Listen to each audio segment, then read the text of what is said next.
Dobrodošli v družbi Sportkluba, dobrodošli v družbi Prve lige Telemach. Predstavljamo vam novo epizodo magazina Podprečko. Tokrat bomo obiskali Mursko Soboto in se na Fazaneriji pogovorili z Luko Bobičancem. Z izzivom Podprečko se bo pomeril Sandi Nuhanović. Spoznali bomo projekt Nogometne zveze Slovenije Regijski centri, s katerim zveza skrbi za razvoj mladih igralcev. V rubriki Moj dom nam bo domovanje Radomelj predstavil kapetan Mlinarjev Luka Cerar, pogovorili pa se bomo tudi z legendo, spomine bomo obujali z nekdanjim napadalcem Erminom Rakovičem.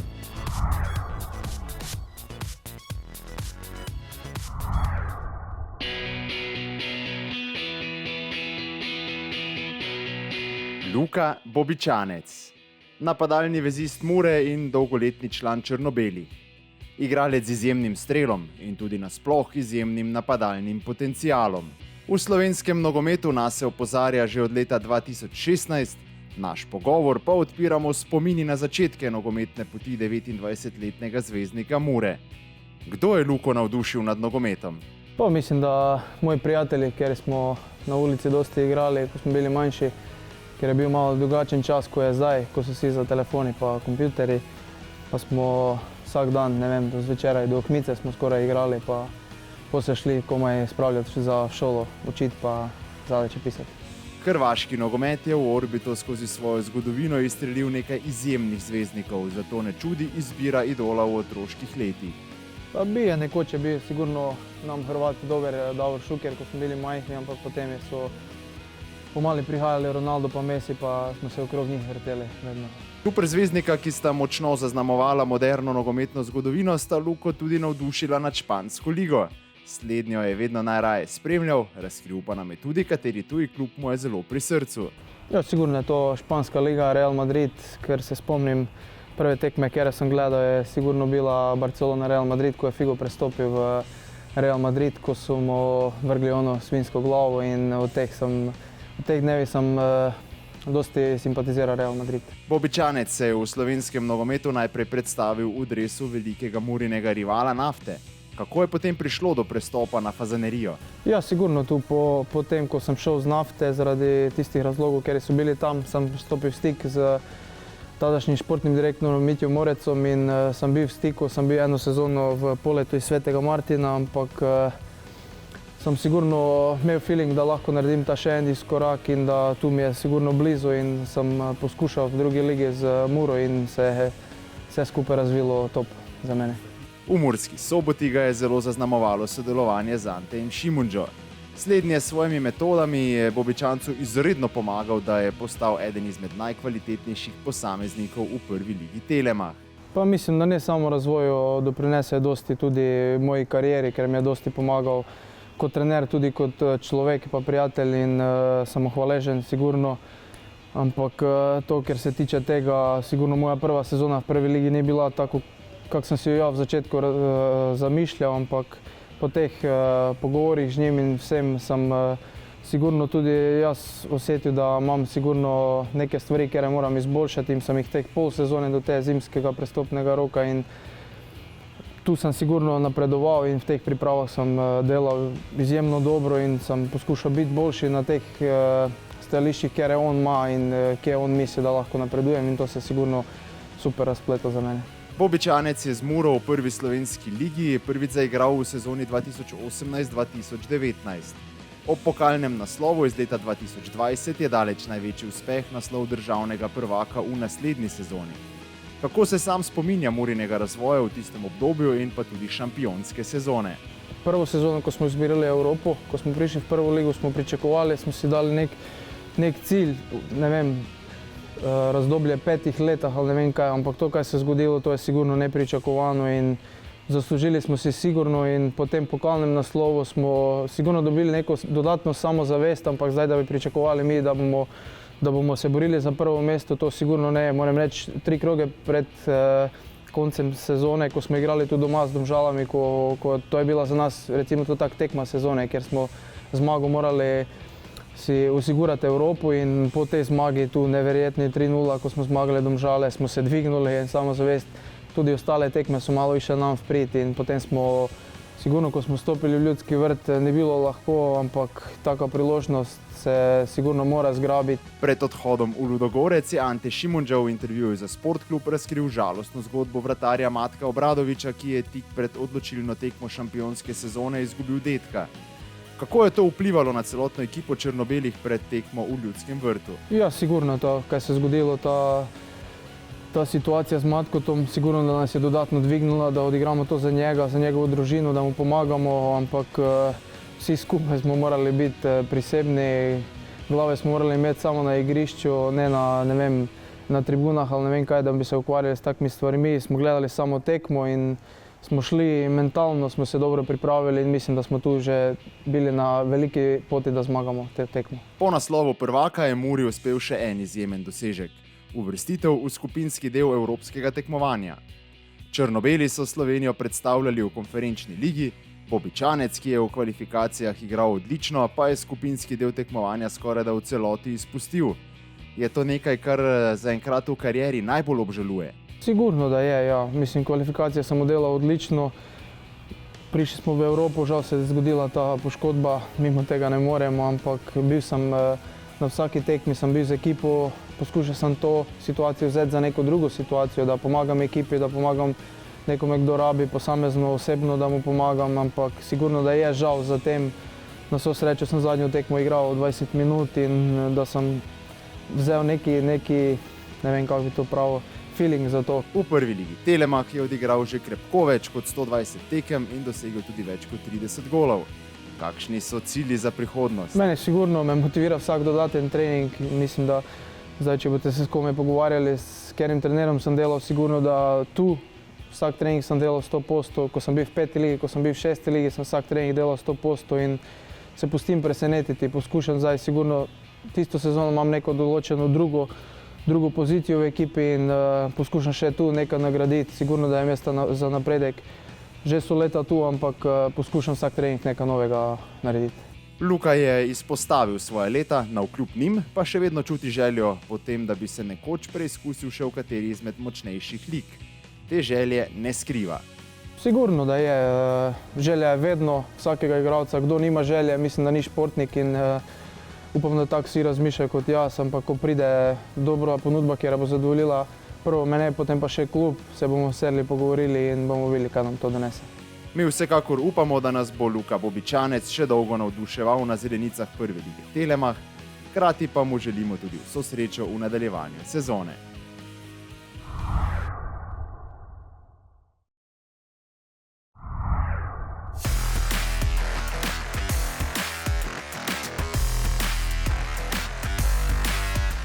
Sandi, prisrčen pozdrav v družbi magazina Podprečko. Bravo. Mislim, da že poznaš izziv, si ogledal. Videl, ja. Žan Trontelj pa vam je tudi postavil kar visoko letvico. Ja. Neka napoved? Ja, upam, da bom lahko vsaj izenačil, če ne premagal ga. No. To pomeni, da boš ciljal zgornje kote. Ja. Potrebuješ pravila ali poznaš? Lahko še enkrat razložiti. Zgornja dva kota po 10 točk, spodnja dva po 5, 5 žog, prosto po izbiri. Okay.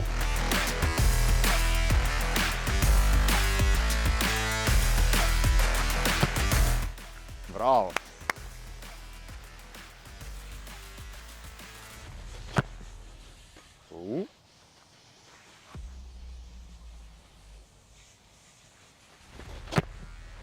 Au.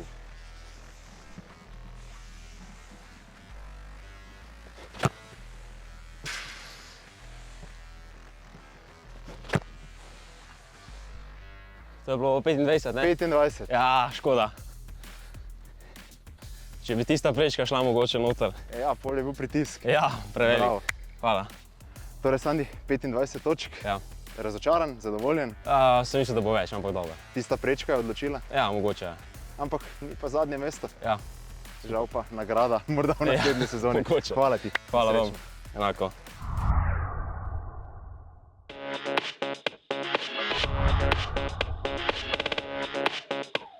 Sandi se je s 25 točkami na lestvici izenačil z Martinom Šrolerjem, na vrhu pa ostaja Žan Trontelj, ki ga bo zelo težko premagati. Preverimo še, kakšno je trenutno stanje v prvi ligi Telemark. Na vrhu je z lepo prednostjo Olimpija, ki sledijo Koper, Celje in Mura. Prav pri črno-belih pa se bomo zaustavili v naslednjih trenutkih.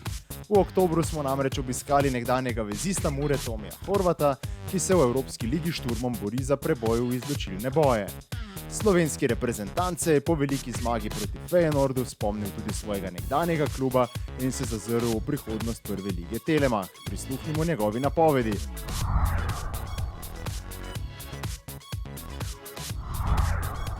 Ostal si torej v črno-belem, spremljaš še kaj prvo ligo Telemach, ostane kaj časa tudi za to med vikendi?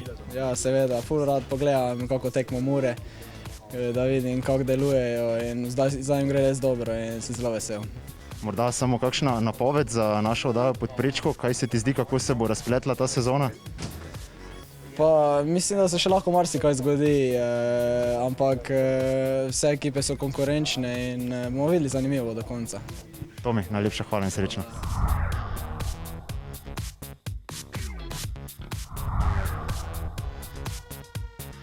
Do začetka svetovnega prvenstva bomo pospremili še 2 kroga, ki bosta polna napetih tekem, zato vabljeni v družbo Sportkluba. V nadaljevanju čaka nas še obisk Nogometne zveze Slovenije in Šentilja, predstavitev domovanja Radomelj in pogovor z legendo Erminom Rakovičem.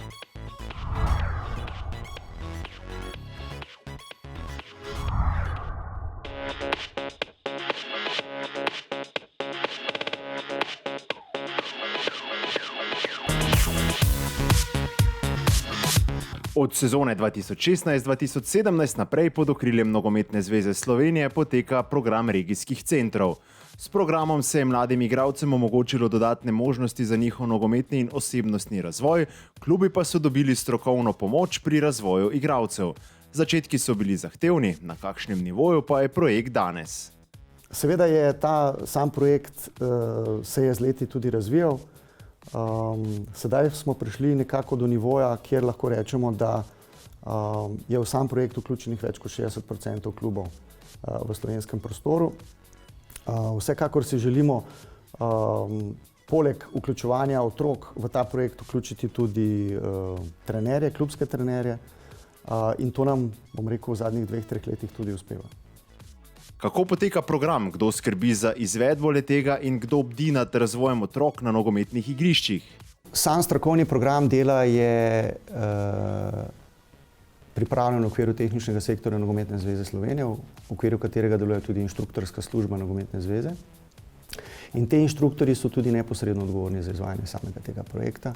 Trenutno je v projekt vključenih 10 inštruktorjev in pa 46 trenerjev, ki delujejo klubskih trenerjev, ki delujejo v različnih medobčinskih nogometnih zvezah.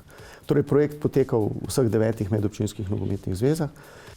V zadnji sezoni je bilo v projekt vključenih 1500 otrok in sicer v kategorijah do 12 in 13 let, aktivnosti pa so se izvajale v več kot 100 klubih.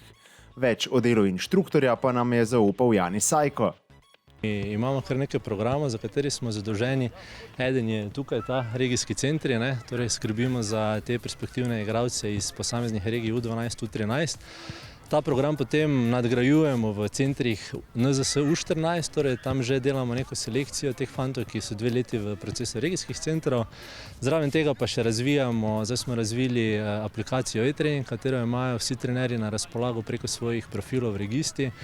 Pa v tej aplikaciji je tudi tisti naš glavni produkt, katerega smo dali sedaj ven ali pa v življenje, ki smo najbolj ponosni na njega, to je učni načrt za mlade nogometaše do U13. Kako poteka delo v regijskih centrih in kaj je glavni namen centrov?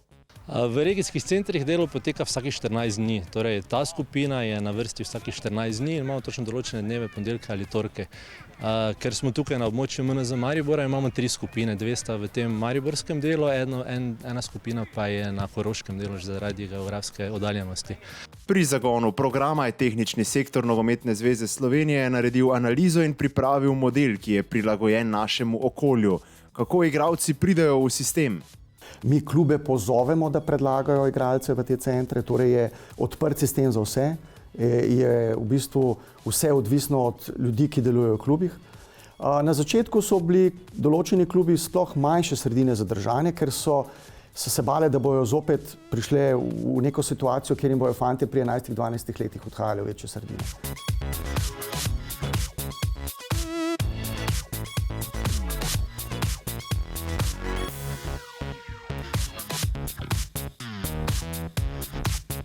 A to se ne dogaja, saj namen programa ni selekcioniranje igralcev, slednje pride na vrsto veliko kasneje. Za oceno programa smo za konec poprosili še Bojana Pehana iz NK Paloma, ki za izvedbo programa posoja svoje igrišče in prostore. Slednji trenutno nima otrok v primernih starostnih kategorijah, a se bo to v prihodnje spremenilo. Ja, mislim, da je zelo pomembno, da otroci vidijo tudi druge vrstnike, da se lahko primerjajo med sabo, da vidijo znanje drugih otrok. Tako da tudi mi, naši otroci, se bo vsekakor pridružili temu projektu, ko bodo toliko stari.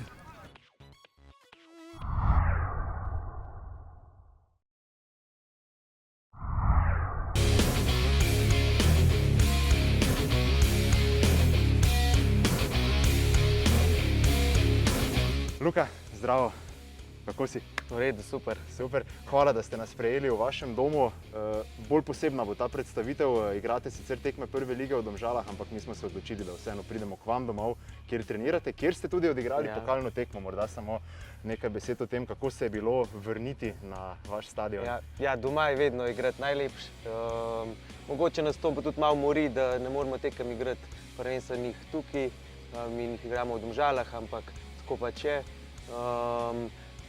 Tekmo je bilo pa res super odigrati in jaz upam, da bomo kmalu v prihodnosti videli, da bomo lahko tudi prvoligaške tekme igrali na naši zelenici. Ja, to je bila vaša želja, tudi ko smo snemali napovedi, želja športnega direktorja in vseh. Kaj nam boš predstavil danes? Sprehodili se bomo čez športni park, šli bomo od lokala, garderobe, fitness, kjer se pravi fizioterapije. Mogoče lahko pokukamo tudi, kjer trenerji upravljajo svoje delo. Bomo pa še sproti videli, če še kaj tazga. Super, kar povedi nas. Evo, Luka, zdaj sva v restauraciji Kafiču, kjer se družite pred in tudi verjetno po treningih. Pred treningi vsakič nas čaka tukaj zajtrk. Kuhar Rade nam pripravi različne stvari. Koliko je to pozitivno, da je poskrbljeno za vse? Res, tukaj se res vidi, da se je klub dvignil, da je nek profesionalizem, ki ga rabiš v prvi ligi imeti in vsakič pred treningom, da te čaka zajtrk, po treningu, da te čaka kosilo, da ne rabiš o tem niti razmišljati, prideš, poješ, odtreniraš, poješ in si v bistvu do enih, pol dveh, ko smo konc, upravil v bistvu svoj posel že tukaj na igrišču. Bova pozdravila kuharja? Lahko, ja, lahko. Kako so fantje? Ja, igravci? V redu, oni so v redu. Jih razvajate? Ja, preveč. Velike zbere, preveč izbere. Imajo kar prepise, ki morajo narediti. Super, hvala. Pisarne, tukaj imajo trenerji, lahko pogledamo. Jači, ne bomo zmudili. Na hiter, evo. Dober dan, ekipa. Strokovni štab. Pozdrav Podprečko. Ja. V redu. Vidim, da se stankujete. Ja, tukaj so pa taktične zamisli.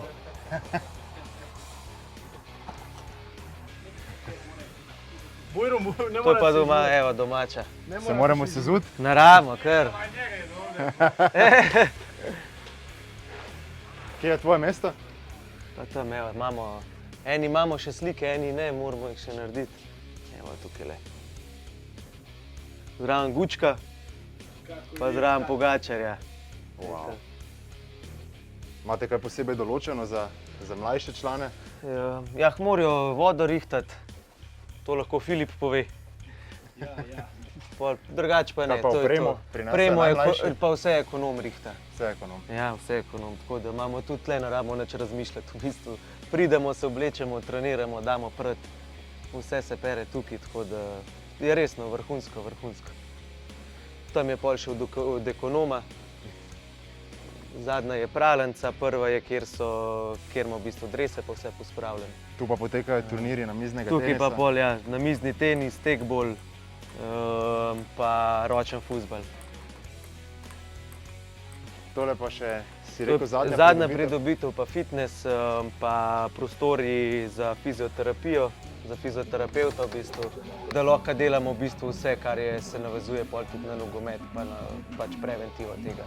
Tako da ja, Tukaj tudi analize imamo, tukaj je gor tale, tam se dol spusti platno in se pol tukaj delamo analize, stole postavimo.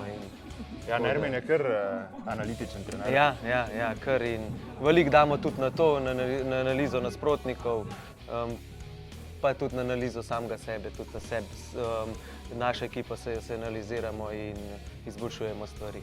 Ja, predlagam, da gremo samo še na igrišče.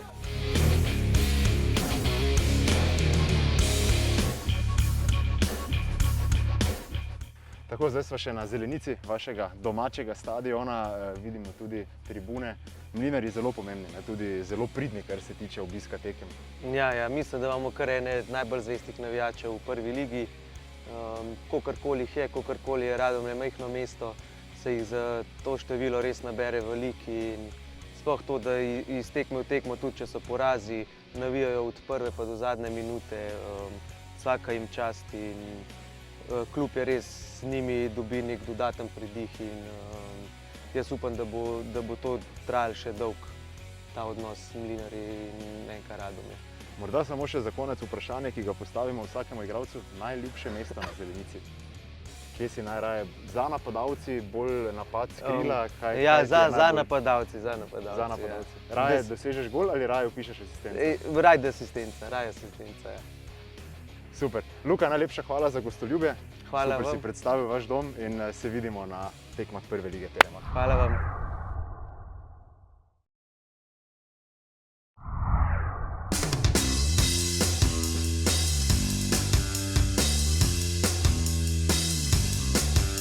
Ermin Rakovič, napadalec, ki je zelo zaznamoval prvo slovensko nogometno ligo. V njej je odigral 269 tekem in dosegel kar 108 golov, ob tem pa zelo zgodaj, kar takrat ni bilo najbolj značilno, zaigral v tujini. Zdaj 45-letni trener je tokratni gost rubrike Pogovor z legendo.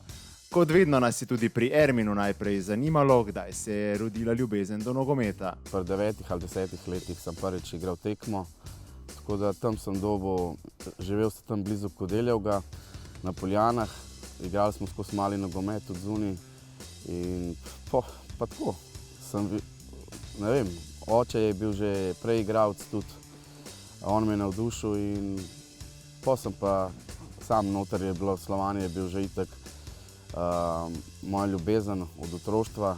V njegovem otroštvu je bil nogomet glavna igra na ulici. Prav na ulici je Ermin pridobil ogromno nogometnega znanja, z veseljem pa je z nami podelil, kaj se je v 90-ih dogajalo na ljubljanskih igriščih. Mi smo celo osnovno šolo smo igrali pred šolo, po šoli, na treningu, po treningu.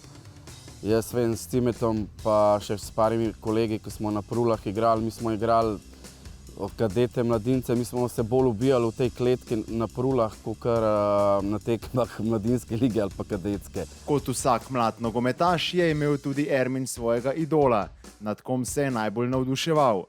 Meni je bil zdaj selektor Srbije, Dragan Piksi Stojković, on je bil moj idol.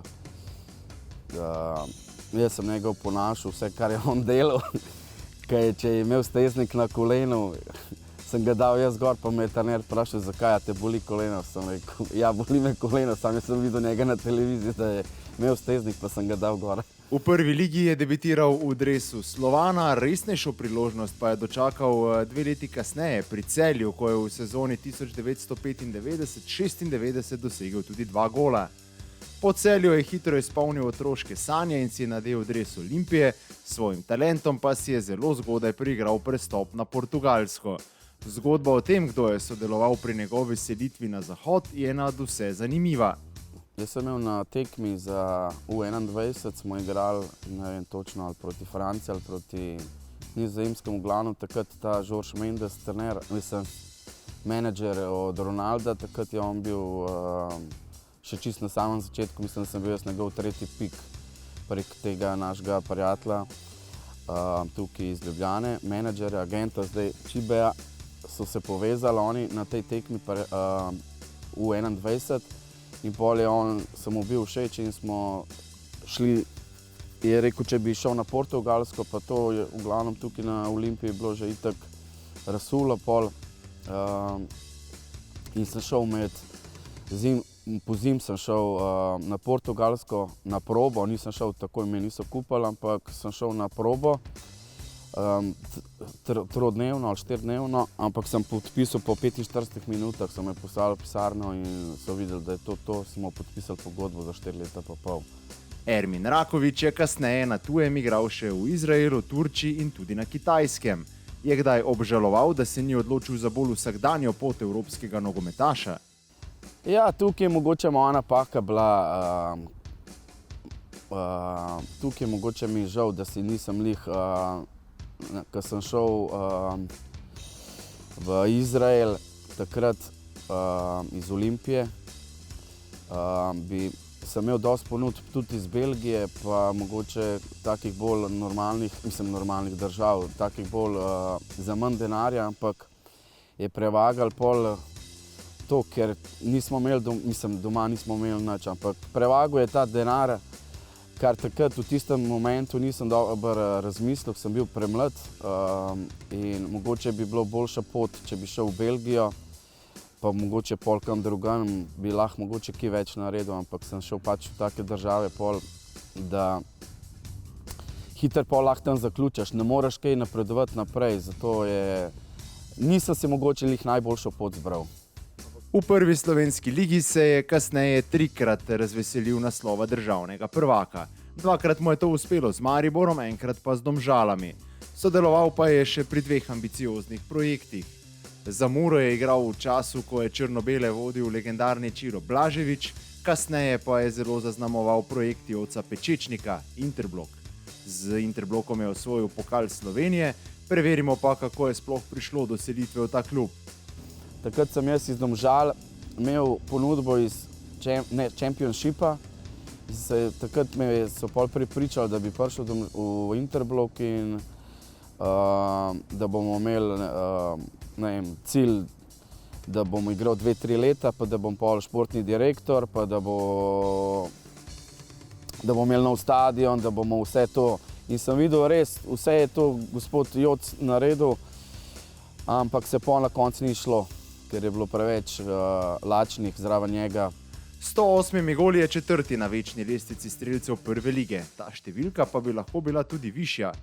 Preverimo zakaj. Zelo malo sem jaz tudi igral v Sloveniji, če pogledam, koliko imam sam tekem, ne. Ampak če bi igral mogoče 3, 4, 5 let, bi mogoče prišel do cifre še malo večje. Tako da s tem se nikoli nisem ravnal. Dal sem še enkrat toliko asistenc, tako da me ni bilo, jaz nikoli, mene oče zmeraj učil, da rajš podej, kakor da daš gol, to bolj cenijo, veš. Tako da jaz sem pol šele, ko sem bil malo starejši, sem rekel, zdaj bom jaz kakšen gol dal več, ker sem pol začel gledati statistiko, ker sem bil že pri 28-30, ne. Glede na svojo kvaliteto in konkretnost v napadu je v reprezentančnem dresu morda dosegel manj od pričakovanj. Za Slovenijo je igral na 17 tekmah in dosegel 1 gol, najbolj pa obžaluje, da je zaradi poškodbe izpustil svetovno prvenstvo. Glede na pestro kariero je spoznal številne zanimive nogometaše in se meril tudi z nekaterimi velikimi zvezdniki, kateri so se mu najbolj vtisnili v spomin.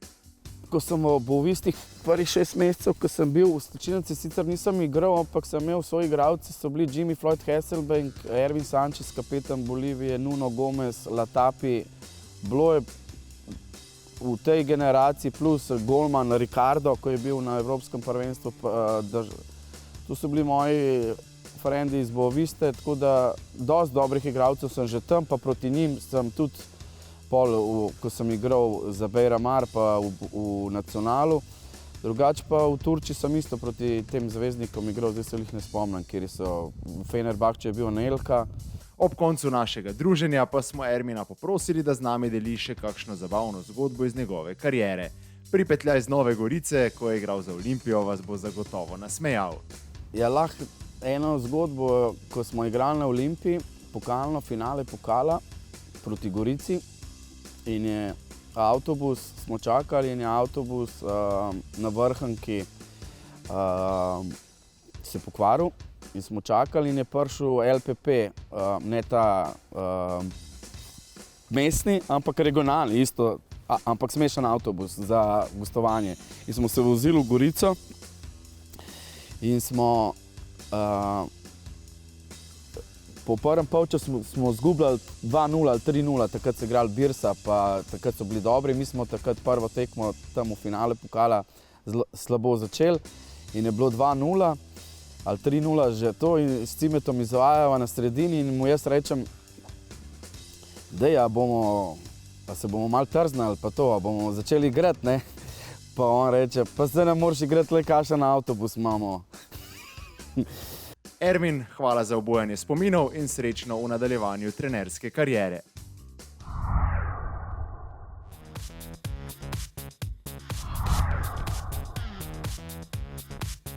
To je za danes vse. Hvala vam za vašo pozornost in lep pozdrav do prihodnjič.